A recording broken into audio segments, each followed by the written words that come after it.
Hey guys, so today, well, actually, I've been like wanting to do a podcast for a hot second now. And like, I did do one in the past, but that was like so unprofessional and I didn't even know what the hell I was talking about. But I've been brainstorming over the past couple of months about like what topics I want to talk about. And since I'm a K pop fan, I'm going to base my podcast episodes kind of around there a little bit. And then maybe like I'll dive into like a personal side of myself instead of just like my hobbies and stuff like that. But yeah, we have a couple of topics for today, and I can always go in depth about like a lot of these topics as well. So maybe I might do that, but I don't know. We'll see. Okay, so moving. Our first topic of today will be feeling a burnout from going to concerts. So I'm sure like a lot of people have felt this, especially for those who did it at such a fast pace, if that makes sense. Like 2019 before the pandemic was like the height of concerts for me.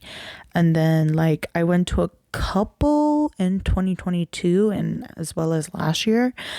But like it was just too much because growing up poor,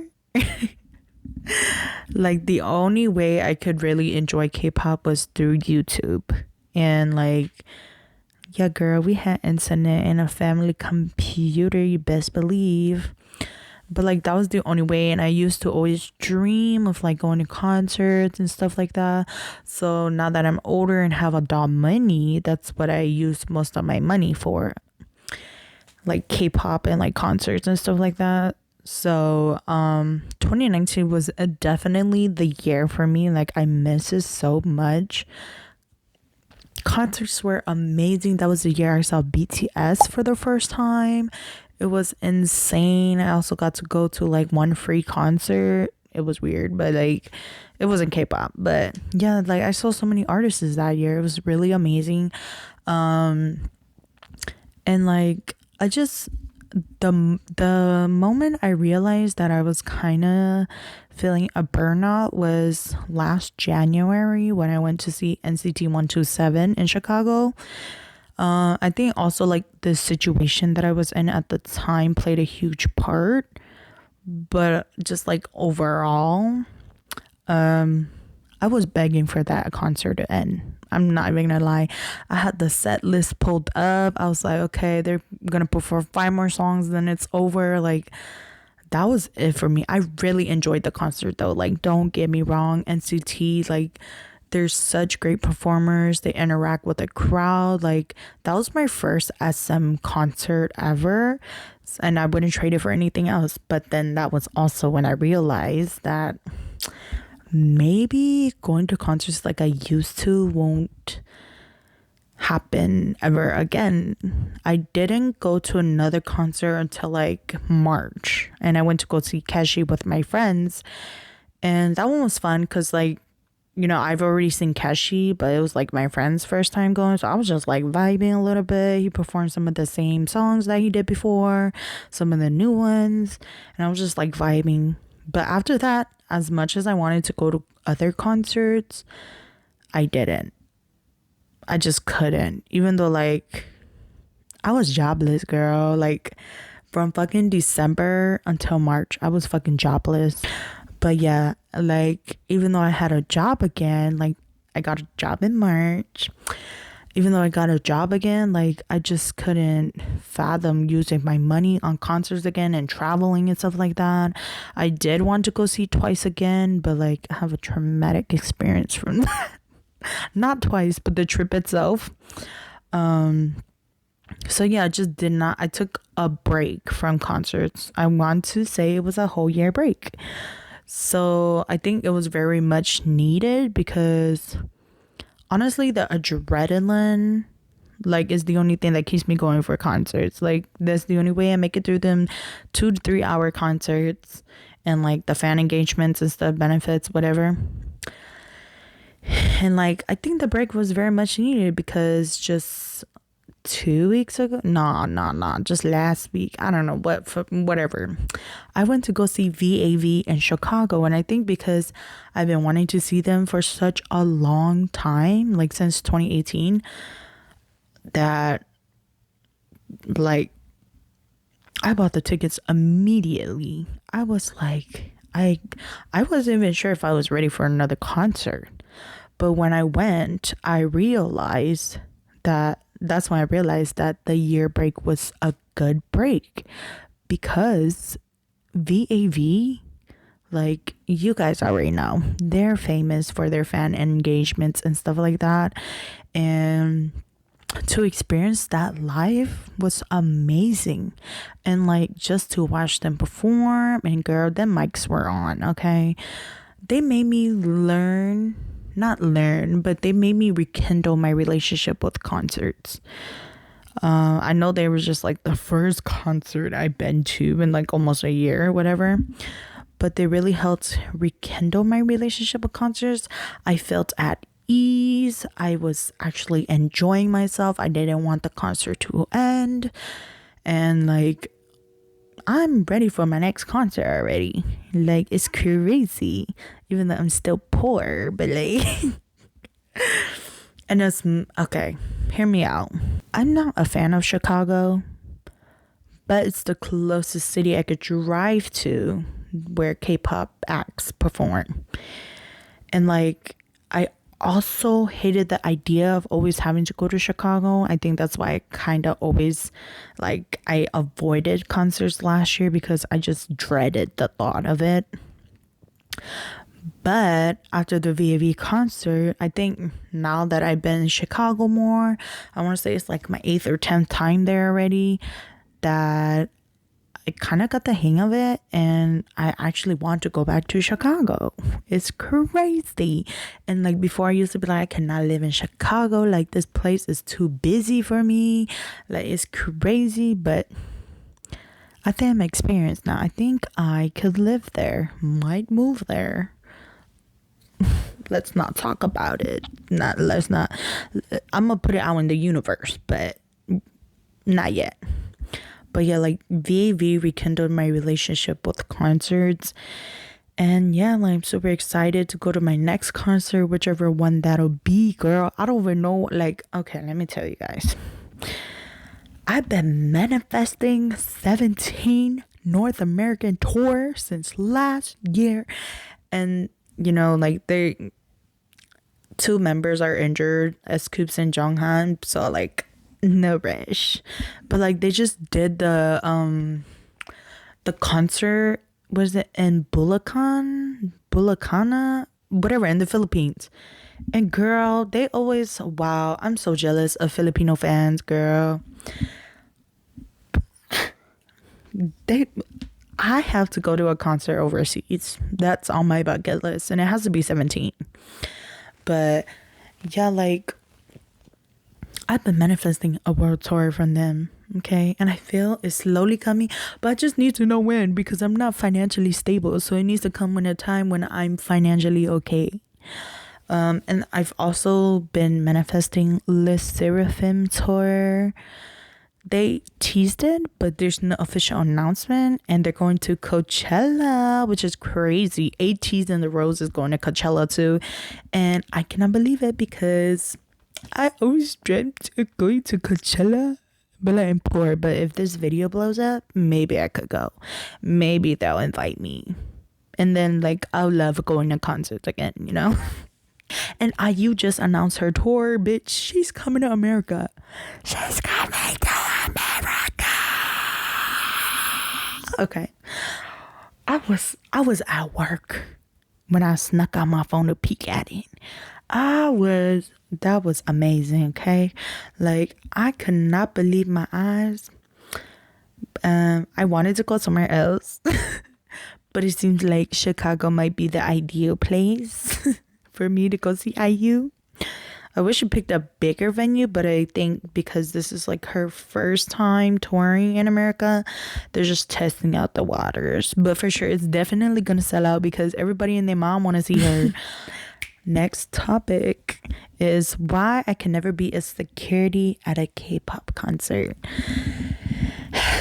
Let me tell you guys, I could never be a security at a K-pop concert. One, I love K-pop, so babe, I'm not gonna be doing my job.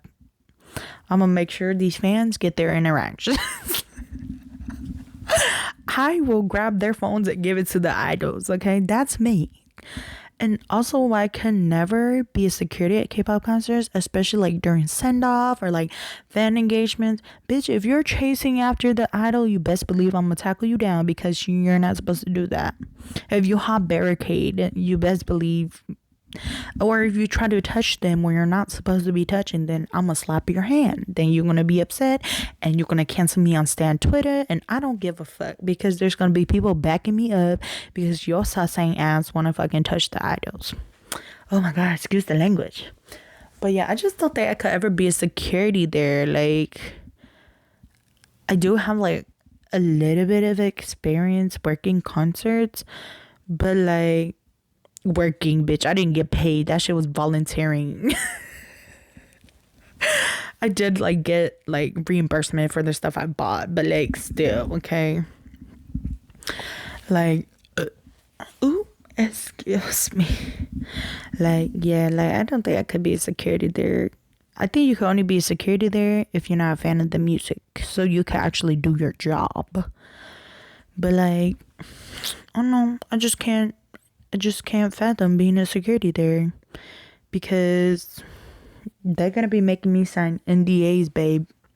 Not just the company I'm working for, but the idols. And then the next topic is also K-pop related. It's breaking out of parasocial relationships. Okay, so I'm not gonna lie, I used to be a little delusional, but now I'm super delusional. I used to be, I cannot believe I'm admitting this, but I think a lot of people can relate to this. I used to not like sharing my bias with somebody, especially if it was somebody I knew. Okay, let me just give you guys a little like lore about my K-pop journey, okay? I've been a fan of K-pop since 2009, 2010, when Big Bang and 2NE1 and Girls' Generation, Super Junior, you know. And then like in 2012 was when I discovered EXO because somebody introduced them to me. Some girl at school introduced them to me, and that changed the trajectory of my life. Trajectory, is that the right word? Changed my life. I was hardcore, girl. I was going to fucking war on fucking Facebook because at the time Stan Twitter wasn't that big. I didn't even know that people was on Twitter. Like, I could care less about a bird app. Now it's called X. Elon Musty. Anyways, you think he's gonna dox me for like calling him that? I don't know, I don't care. Rich people things. But yeah, like, I was going to fucking war, bitch. And like, if a bitch on Facebook was like, I love Chris. Okay, my bias at the time was Chris, okay? And then he left in 2015. I wanted to, okay. And then he got into that scandal, and I was like, you know what? Honestly, I'm not even embarrassed to say that he used to be my bias because I loved him for who he portrayed himself as, right? I did not know that he would do all of that, right? Like, he needs to be hung for his sins. But yeah, like, if a bitch was like, oh, like, Chris is my bookie, like, I love him, I would be in the comments like, bitch, I'm the or like, if one of my friends at the time like took interest in like Chris or like my bias or whatever, girl, I would not talk to them for days. Okay, but like, slowly as I grow up, I began to realize that behaving in such a manner does not benefit me anything, bitch, because none of them know that either of us exists. So there's no reason to be jealous or upset, right? So, like during the pandemic, I think that's when I slowly started to ease my way out of parasocial relationships with idols. Because, girl, everything they do is for the fucking money, okay? They do not give a flying fuck. Girl, it's for the bag. And you know what? I respect it. I respect it, you know? But a little delusional in me just wishes that it was real sometimes. Oh my God, this is so funny, okay? But you know what I mean? And like during the pandemic, I think that's also when like I dissociated myself from K-pop. Like I was still very much like K-pop, but because I couldn't go to concerts and get those YN moments, I think it helped me get away from that. And like now I'm still like fucking delusional or whatever, but like not extremely. I'm delusionally aware, okay? Like I'm delusional for fun, okay? And like when you start to realize that these fan engagements and stuff like that is just for the bag, you kind of take a step back a little bit. Like, yeah, this is your job. So I shouldn't be so, feel so fucking entitled. And you know what? There's some people who know that and still feel fucking entitled. So I'm sorry. You got to screw loose in your brain. I can't help you. Maybe the doctors can. But yeah, like, honestly, I don't yearn for the YN moments anymore because why? Do you get paid? Do you get like commission? If you interact with the multiple fans or something like that, So yeah, it feels better. Like you can enjoy K-pop more when you don't really fucking care anymore. And that relates to the next topic, girl, about how I used to be such a hardcore fan and now I'm just more of a casual fan. Yeah, like I was saying before, I was ride or die. I'm still ride or die for EXO, but I take a step back now. I don't argue anymore. Like, girl, I think the last time I really fucking like talked my talk and walked the walk, if I had to, was when fans were protesting for Chen to leave EXO because he announced his marriage. Why are y'all jealous that he's fucking a bitch that ain't you? Could never be me, bitch. I was so fucking supportive of that shit. It was just crazy. Like, what makes you guys think y'all could dictate this man's life? Y'all don't own him, bitch. If you don't want to pay his bills anymore, then just say that. You don't gotta get him out of his career, Yeah, like I used to be so hardcore. I used to get in fights all the time. Just up until like 2 years ago, I used to like, actually last year in the beginning of the year, I used to argue with people on Twitter all the time. But now I actually like create a new Twitter to get rid of that toxic stuff. So I did get rid of it. And then like some of it, sometimes it'll appear on my feed, but not as much as it did before. And like once I got rid of that shit, girl, now I'm just on Twitter talking shit to talk shit. And nobody could say nothing because I censor my words. Like if you get it, you get it. If you don't, you don't. You suck, okay? Like, and not only that, but girl, it's my personal diary. I be on there like, dear diary, today I took the fattest shit at work. Dear diary, today I realized blah blah blah, right? Girl, Twitter is so lame. Stan Twitter is so fucking overrated. If you still on there arguing, focus on your studies. That's what will get you somewhere in life. Not arguing with people on Twitter, okay? Because I know some of y'all are like 15. A majority of y'all. Because then when they start attacking you, you're like, I'm just a minor. Then bitch, get the fuck off and go to bed because it's past your fucking bedtime, right? But yeah, now I would say I'm a casual fan. Like, yeah, I still like, yeah, K-pop, right? I'm still gonna go to concerts, and like I collect photo cards and stuff like that, but I'm not into it as much as I used to be. I used to really enjoy watching variety shows. I love Weekly Idol. I like, girl, I think the last Idol show thingamabob I watched was a Going 17, a Ghost Day episode. And then I think like the other last show I watched was 17 in the Soup. But bitch, that was it. I don't have the energy to watch that stuff. Oh my god. And like the live performances like on Inkikayo and NBC and stuff like that. They don't amaze me anymore. Before I used to be like, oh my god.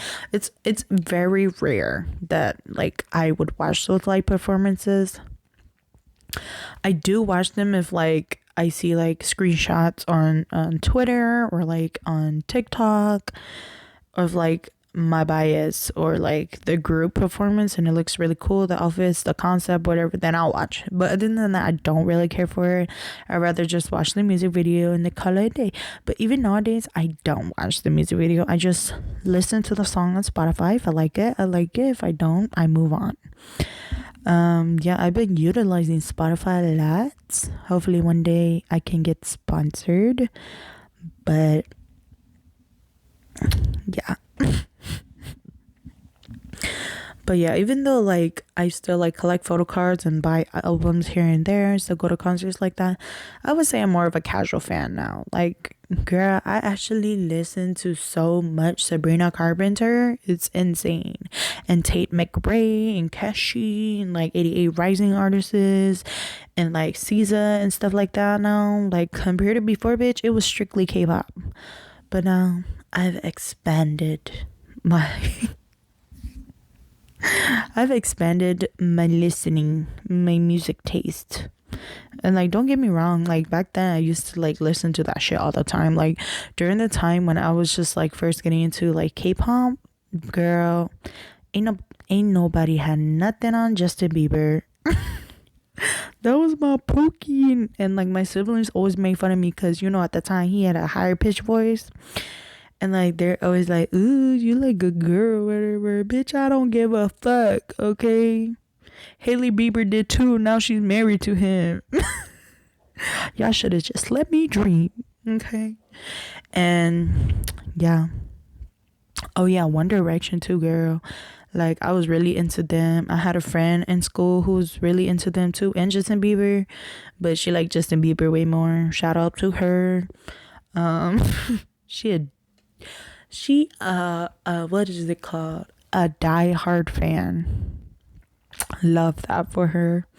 But yeah, I just simply don't have the energy for it anymore. And I also think I was such a hardcore fan during my adolescent years, because you know me, I'm old now, that I relied and turned to K-pop when things were not so great in my life, because it was like my escape. I know a lot of people use it as therapy.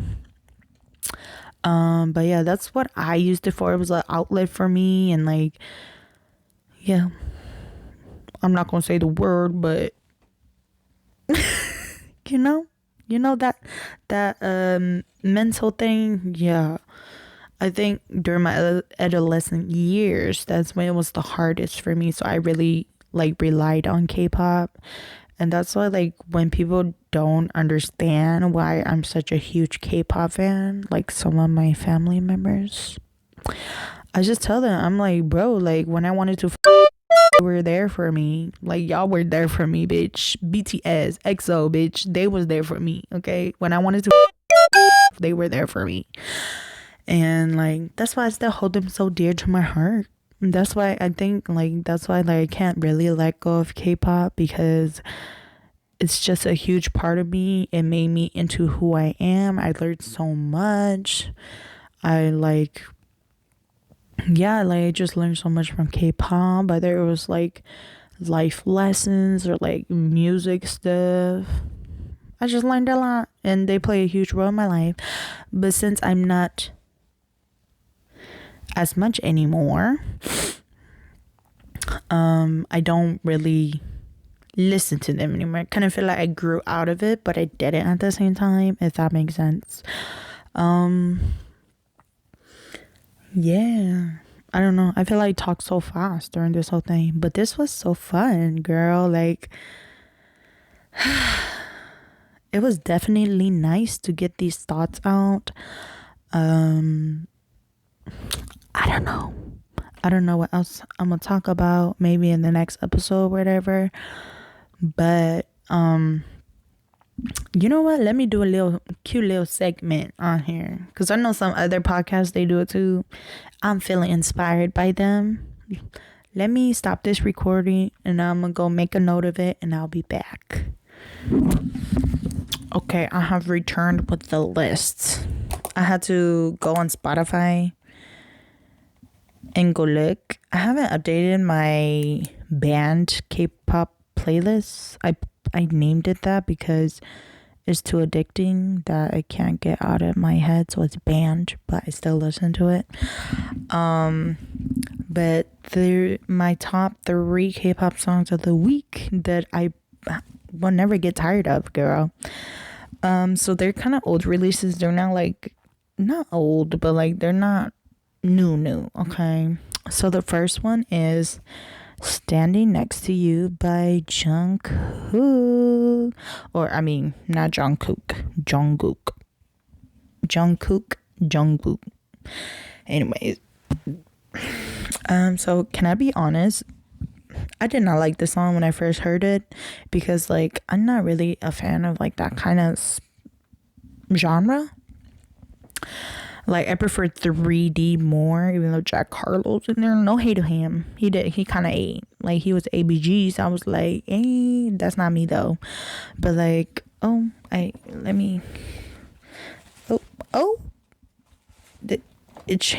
bad. I didn't mean to let y'all see all of that.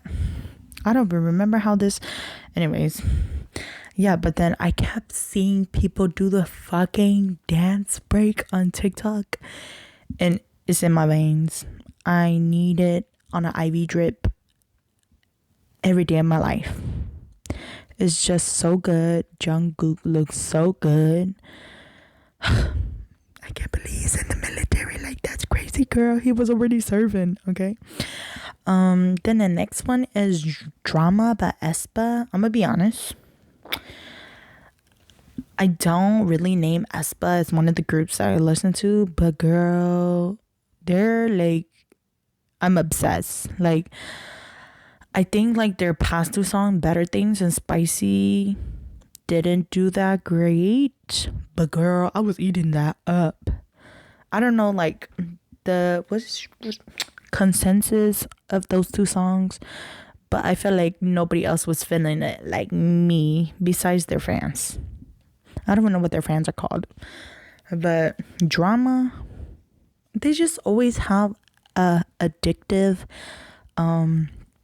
chorus or like hook or whatever. Like, and Better Things, they're like,